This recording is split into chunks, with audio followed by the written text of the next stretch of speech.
Hello, welcome, I'm Hannah, and today I have the new Looxi Fall-o-Ween Fall 2022 collection.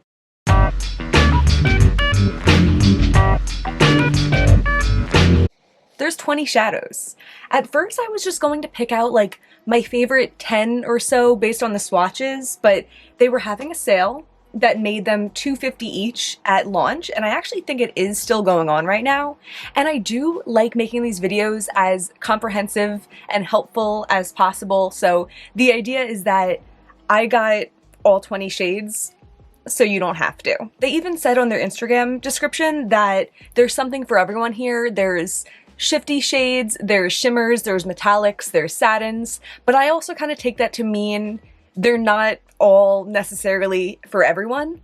So I'm not expecting to like all 20 shades, but I am expecting to like at least the most sparkly shifty shades, because that's kind of my thing, and hopefully be surprised by some others, as does tend to happen. Is that the right sentence? I'm also going to try to talk less about each one unless it gets really special and it deserves it, just because there's 20 here. I've never done an eye swatching video with 20 shadows before, so let's just get into it.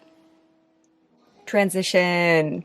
This first one is called Ghosted, and it's described as a snowy white shimmer that transforms to a pink with gold orange shifts. Feels very thin.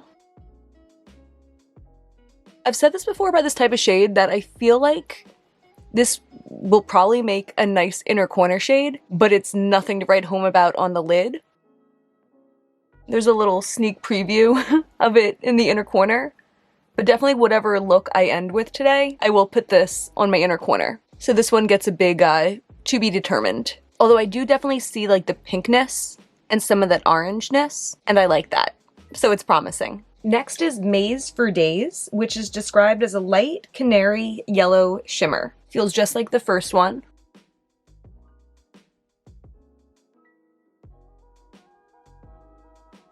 This is a cute color, but yeah, I describe it as like a very basic shimmer formula. But I do appreciate the fact that the description isn't making it out to be anything more than what it is. It's like literally what you see in the pan is what you get. I forgot to mention before, I don't have any eye primer on or anything like that, but I did just buff over my eyes with my dirty foundation brush with whatever was left over on it, just to kind of give them like a smooth finish, you know? The next shadow is called Silence, and it's described as a metallic light gold with bronze undertones. This one feels like a little bit harder packed in the pan. It kind of reminds me of the feeling of older Looxi shadows.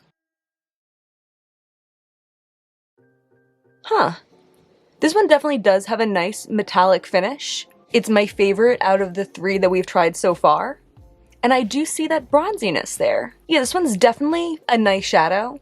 I don't think it's gonna be one of my favorites just because it's not shimmery enough for me, but I do think it's a nice shadow. And I think if you're looking for like a good, easy, straightforward gold, this might be a good option. Okay, the next one is the first one that looks really spectacular in the pan, looks like the type of shadow that's right up my alley, and I'm excited. It's called Until Dawn. It's described as a highly reflective gold with shifts yellow and pink. Yeah, this one feels softer. This one reminds me more of their like recent collections that I've really been enjoying. Yeah, like you can see the difference. Someone loves this metallic formula, but I like this like shimmery, highly reflective formula better. And I definitely do see the pink and yellow reflex in the sparkles. I really like this one. I'd say both these eyes are pretty similar colors also, except Silence goes a little bit more orange, and Until Dawn looks a little bit more of like a yellow or like a bronzy gold. I really like that. Next is another sparkly one that I'm excited about. This is called Gourd a Mercy. That looks so incredible. Wow, that looks like even better here than I realized. Wow. It's described as a reddish pink with green and gold reflex and a shift of orange. It does in the pan feel more like that gold metallic one. Oh yeah. I love this type of shadow. I feel like it performs like a metallic, like it goes on full pigment and smooth, but it has that like micro sparkle in it, like the really shimmery shades do, and it just has such like a pretty interesting effect. I feel like this looks like a party on my eye. I'm looking at the description again. A reddish pink, check, with green and gold reflex and a shift of orange. I can see that even before I put my flashlight on it, but there it is with the extra flashlight light. I'm really impressed with this shadow. I thought that maybe since it didn't look as flaky as the previous one in the pan, I wouldn't like it as much, but I like it more. This next one is Scarecrow, and looking at it in the pan, I didn't expect it to have so many words describing it, but it's described as a copper with shifts of yellow, gold, and bronze, and a slight undertone of green. This one feels like a bit of like a rougher metallic. This one doesn't seem to be like spreading as easily. I follow Andromeda on Instagram. I think their username is like S Andromedae, but they received these in PR and wrote that they felt drier than previous Looxi shadows.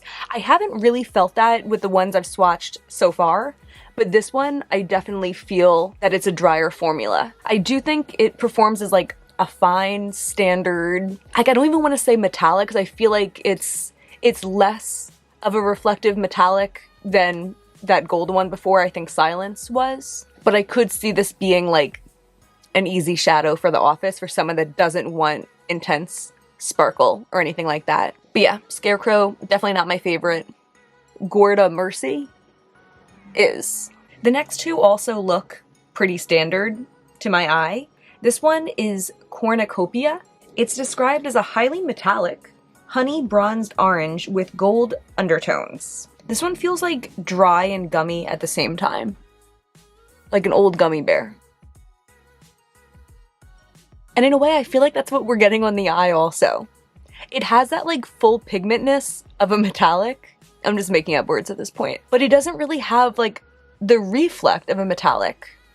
I think the color is interesting and you could very clearly see the like orangey bronze on the outer and the more like antique golden bronze on the inner, and that moves in the light. It's an interesting shadow, but definitely not enough reflect, shine, or shimmer for me. The next one is Pumpkin Bumpkin. It's described as a semi-metallic pumpkin orange with slight red undertones. I wonder what they mean by semi-metallic, because I feel like if anything, that would be the last one.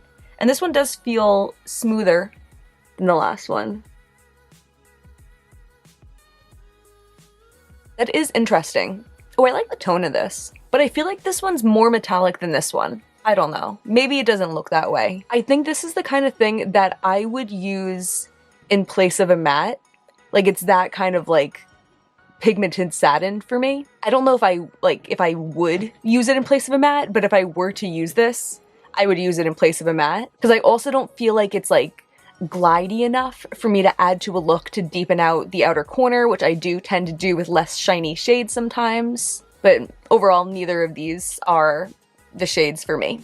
The next one is Regan, which is described as a chartreuse green with golden yellow undertones. It just looks like a standard lime green shimmer to me. It does look very bright, which is cool. Very like candy apple crayon colored.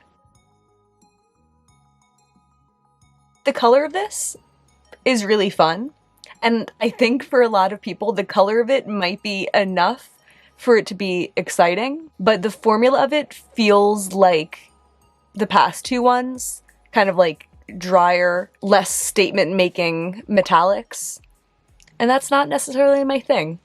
So, cute color, but the formula is not for me. This next one does look very exciting to me. It looks in the pan a lot like Gourd Mercy, which I really liked. It's called Howl at the Moon. I don't know if I said that already. It's described as a bright yellow with shifts of green and reddish pink.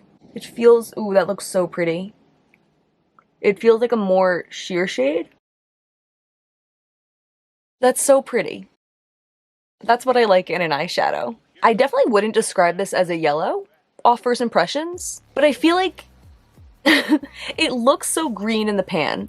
And on the eye, it looks like it's like a taupe with a lot of green sparkle in it. That's a really interesting shadow. I think it could even be classified as something more like subtle, just because it doesn't read instantly as a green shadow in the same way that like Regan does, you know? But it still looks really pretty, really shimmery, really up my alley. I want to tap some of this over Regan just for fun. Yeah, if this shadow was like this, like built in, I'd be more into it. But like, if you have eyeshadows, like it's like art supplies, like you can mix and match. I could 100% wear a look like this, and I would wear a look like this. And actually, like, this is making me want to use Regan as like a base for another shadow more, because that looks really pretty. But yeah, Howl at the Moon has my stamp of approval. Ooh! I'm also going to include what these look like to me in my regular vanity lighting, because I think they just look so interesting. And in Howl at the Moon, I could really see that pinkness, at least to my eye. I hope it comes across in this video. That was already 10 shadows. I feel like we're doing good on time. The next one is called Witch's Brew, and it's described as an emerald green with a deep blue shift. This one already kind of reminds me of, what was that one that I was obsessed with? Wicked Witch from the Fairy Tales collection. I love that one. This one kind of reminds me of that, but that one had such like an intense red base that made it so special. And I feel like this shadow is kind of like that without that surprise twist. It's funny that it says deep blue shift though, because I feel like it just looks kind of like browny, maybe eggplanty, if anything. I'm not seeing any blue to it. It is a pretty green, and I like how it's like this mid-tone green shimmer over a deeper base, but I still just feel like Looxi had other deep greens earlier this year. They had that Wicked Witch, of course. They also had a shade called Dragon Slayer that I think was in the Fairy Tale collection. Were they both in the Fairy Tale collection? They might have been. I really like both of those shadows, and I think I will continue reaching for those shadows over this one. But it does have a nice sparkle. It's not one of those like disappointing to me metallics. It does have a nice sparkle. I just have other similar ones that are also relatively new from Looxi that I would recommend over this. Next is Bayou. I don't know if I'm saying that right. It's described as a mossy green with hints of gold, and it looks like how those like metallic-y ones did in the pan, much less shiny. Yeah, it kind of reminds me of, what was it, that like reddish one or something? There's a couple that just didn't move as nicely. Like this one doesn't seem to want to move around. Yeah, I think if anything, I would only ever use this to like deepen up a look. But I think I would still rather use one of those other greens from Looxi that I mentioned earlier, or even this one, over this to deepen up a look. It's very like standard shimmer energy to me. The next two are the two that I was probably the most excited about based on the swatches from Looxi's Instagram and everything. They're also maybe like the last two that I'm excited about that I have left to swatch, but we'll see. This one's called Jeepers Creepers, and I think you can tell in the pan why I was excited about it. It's described as a sparkly green with undertones of brown and shifts of yellow and pink. It feels like soft and hard pressed at the same time, but it looks really pretty on my finger. Okay, that's pretty. It looks a lot like that other green. Was it Howl at the Moon from before? But maybe like a little bit deeper. Like I think the base, yeah, the base to it is deeper, and I think the green sparkle is more even throughout. That is a really pretty shadow though. This is too many shades, I'm getting confused. It's reminding me of the last one that was also on this eye too, which is Brew. But it's a little bit like grungier, like the green's a little bit brighter, that like reddish brown base is a little bit more apparent. I'm not seeing the shifts of yellow and pink right now, but like the way this looks is enough for me, and I do like the shadow. I'm not as excited as can be because I feel like I have other things that are like this or have a similar effect. I think of these like Terra Moon shades I have, like, what is it, like Space Case or M51, that like all kind of have this vibe. Those are more expensive shadows, and there might be like a little bit more to them than this, but like they give me the same vibe as this one. And I do think if you're interested in one of those types of shadows but don't want to commit to spending all that money, this would get you the same vibe. The next one that I think arguably the most exciting shade in this whole collection, it's Scream.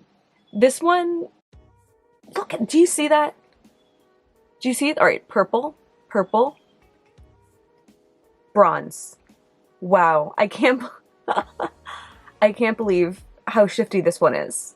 And it looks so like perfectly chunky and everything, also exactly what I like. It's described as a metallic purple with pink reflex and shifts of gold and green. I'm really excited for this. Like, this is what makes these collections so interesting. I don't know, I feel like recently they've been a little bit more consistent with their formula in collections, but like this one, it's the same price for those like dry metallics that I wasn't excited about as it is for this one. This one feels smushy in the pan, which I like. And look at that on my finger. Wow. This one looks like a glitter. Doesn't feel like a glitter, which is definitely a perk of it not being a glitter.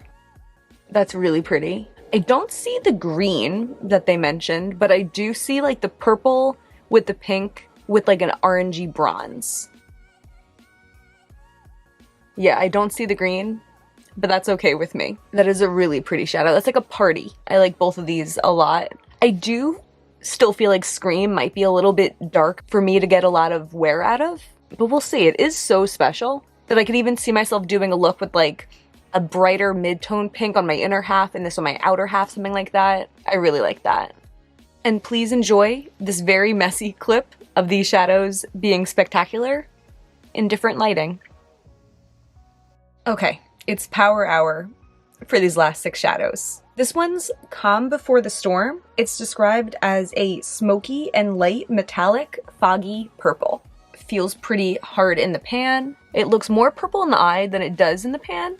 I think it looks very gray in the pan. And this is something unique that I feel like I could see myself using to deepen up a look, but nothing I'm particularly excited about. This was one that I wanted though, based off the swatches, just as I thought it looked so unique. The next one is called Black Flame. It's described as denim blue meets gunmetal. I really like the color of it. The color of it is exactly what the description sounds like, but I don't like the formula at all. It reminds me of those like, that drier metallic that wasn't shimmery from earlier. It's just not cutting it for me, and I feel like without liking the formula, I won't be reaching for it, even though the color is so cool. This next one is Saw. It's described as a maroon red with a satin pearl finish. Yeah, this one does feel dry also, and it reminds me a lot of that denim blue one that we just tried on, Black Flame. But it is nice that it says like a satin finish, so you know it's not going to be really sparkly. I feel like some people have disliked that in the past. They've kind of over-described things that didn't really need over-describing, so you get your hopes up. But I think this is good that like someone out there is just looking for a plain cranberry red satin shade, and this is it. It is a pretty color. I feel like this, like similar to Regan, I mean maybe even that denim blue one, I don't know. You can always layer things on top of it. But I think with me having a big eyeshadow collection, I kind of look for things I add to my collection to be more special, be more all-in-one, but you know, this does function as a supply that can be molded into what you want it to be. But it probably is one that I would skip if I remade this purchase. This one's Cranberry QT. It's described as a deep woodsy crimson with hints of smoky purple make this beautiful cranberry shade. Feels very similar, maybe even like less satiny. This one does feel thinner than this. I feel like the thing with these shadows that have been looking like this is they feel kind of heavy on the lid. This one doesn't feel as heavy on the lid, but again, not for me. My eyelids hurt. 2 more. This one is called Hush. It's described as an antique olive green with brown undertones. I think this one does look deeper in person than it did on the website. This one feels just like that last one that we had on this lid, very thick. It doesn't look very metallic. And lastly, we have I Love You Some More, which is described as chocolate and cream come together for this warm brown shade. This doesn't look very warm to me, and it doesn't look very creamy either. This one's giving me that like wet rock thing.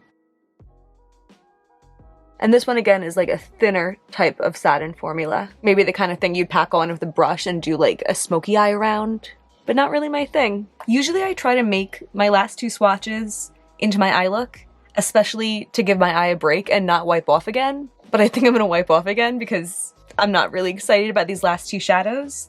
And I'm going to do a look with these shades that I am excited about. So I'll be right back. Okay, this is the look that we're working with for the rest of today. I first just started with a basic transition color. I think this was one that I depotted from Tarte. It got a little messed up here. I'll tell you why in a second. For the inner third of my lid, I went in with Until Dawn, which was the first really sparkly one that I was impressed with. On the middle of the lid, and like for a lot of the lid, I used Gourd A Mercy, which I think, at this point at least, is my favorite from this collection. And then at first I tried to do Scream on like my outer third, but I wanted to keep it kind of small because I wanted most of my lid to be taken up with by Gourd A Mercy, but it was just like too dark on too little a portion of the eye. I'll post my little clip here that I ended up wiping it off just because I didn't like how the look was looking. So that's why I disturbed my transition. And then I ended up using Scarecrow on my outer third. This wasn't a shadow that I was like blown away with, but it did work for what I wanted it to do, and I extended Gourd A Mercy a little bit over it. I also used this on my lower lash line, just on the outer half, on top of the same transition color. And then for my inner corner highlight, I used Ghosted, that first iridescent white looking shadow. And like, I think it's fine, but I prefer an inner corner shade that has like a little bit more glow to it. And I'm still not over, I mean, I say it as if I will be over soon. I'm really into the Velvet Phantom Orbs from Divina that I posted an eye swatch video reviewing a couple weeks ago. And I think before I go out tonight, I'm probably going to put Verdant Frost, the more like champagne-y one, over this. And that will make this a look that I'll be like excited about wearing for the rest of the night. This was a lot of shadows and I am unable to rank them. But I think first we'll talk about my favorites. If someone was like, I'm taking most of this palette, grab what you want, I have a pretty clear idea of what I would grab, and it will be no surprise to you. First one, Gourd A Mercy. I really like this. I'm excited. I think it looks very neutral on the center of my lid, although it looks like a party in the pan. But like, I like when things look exciting in the pan because that makes me grab them, you know? If something's like a really exciting shadow but looks really boring in the pan, I won't necessarily think of it as much. But I mean, this is a really pretty neutral. Not to say it's not a really pretty neutral, but it is overall a neutral. That's my point. But still, I really like it, and I think it's probably my favorite from the collection. Also, the sparkly shimmer that's on the inner third of my eye, Until Dawn. It's really textured. I like a good textured shadow. I really like Scream, and I am impressed with it, and it's something that I'm excited about, and I will definitely try to be making looks around, but I'm not sure how many looks, like, I really will, just because it's not my type of shade. That also doesn't seem to be swatching the best, but like, you saw it on the eye. But still, I'm excited to have this one, and for $2.50 or $3, if I had to replace it, I think I would. And then we have those 2 greens. I don't know necessarily, like, if I thought this through and I had to replace these shadows, if I would get both of them, but I still think that they're like really good shadows and they're at the top of my ranking. This one was Howl at the Moon. I think this was the one that like was much like piecier green, and in my other light had like a big pink flip. I think it's like a really nice, cool shadow. And then the greenier one that I had on at the same time as Scream, which was Jeepers Keepers. Might not be the most unique in my greens collection, but I still think it's a really nice, good shadow. And if I had this instead of those other greens, like, I don't think I would need those other greens, you know? Yeah, these are the ones that if someone was like, I just want to buy the best shadows from this collection, which one should I get? I would say these 5. I guess next we'll talk about some shadows that I feel like they're good, but I'm just not extra excited about them. So the first one we'll say is Ghosted, my inner corner shade. It's a fine inner corner shade. I just prefer glowier inner corner shades. It does have like a nice iridescent shift to it. Then also that second one that we swatched, Maize for Days, the one that didn't try to be anything more than a shiny yellow. I feel like it's fine. And then we have the third one. I promise we're not just completely going down the list, but this one was a nice metallic. And I think that falls into the category of like, if you liked it, it's nice, but not spectacular. Next is Scarecrow, which is the bronze that I used on the outer third of my look right now. Again, this one is a nice standard metallic. I'm also gonna put Regan in this category because I feel like I kind of sold it to myself when I layered the other shadow over it. It's a nice, interesting color. And I think in a lot of ways you could use that in the place of a matte if you don't have a matte this color also. And then the last one I'm gonna put in this category is gonna be Witch's Brew, which was that like deeper green that I said was nice and it had a nice sparkle. I just prefer my other Looxi greens over it. But again, I think it's fine. And you could see, I feel like the formula of this one does look more similar to these top 5 than it does to these right above it. So that was 5 in the really good category, 6 in the good category, and then we have 9 in the I didn't like them category. These kind of even remind me of the manufactured shadows from January that I wasn't crazy about. I don't know, but I'm also trying not to be too ho-hum on them because of course like this is all my personal preferences and opinions, and also like this color story isn't my favorite color story. I've said before, I could be sold on any color if the formula is nice enough, but if I were to gravitate to like one color story, it's not these like autumnal tones. So this is like colors that I'm not the most crazy about and also formulas that I'm not the most crazy about.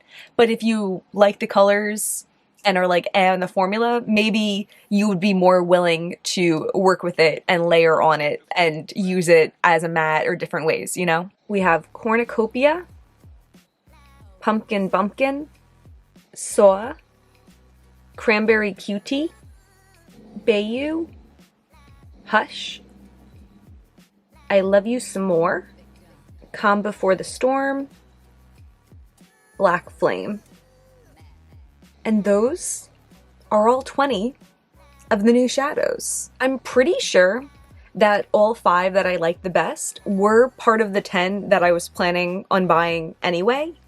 And I also think it's worth noting that like I bought shadows that I didn't think I'd like, and like big surprise I didn't like them.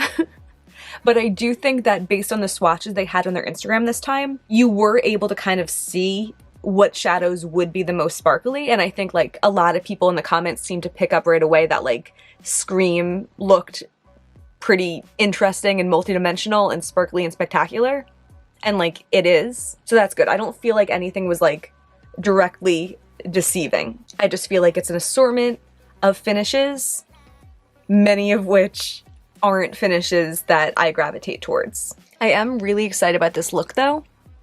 And I'm really excited about the shades that I'm really excited about. So I hope this was helpful. If this was, please give me a thumbs up and subscribe. It really means a lot to me, and there's always a lot more indie content on the way. That's going to be everything. Thank you so much for being here. Bye.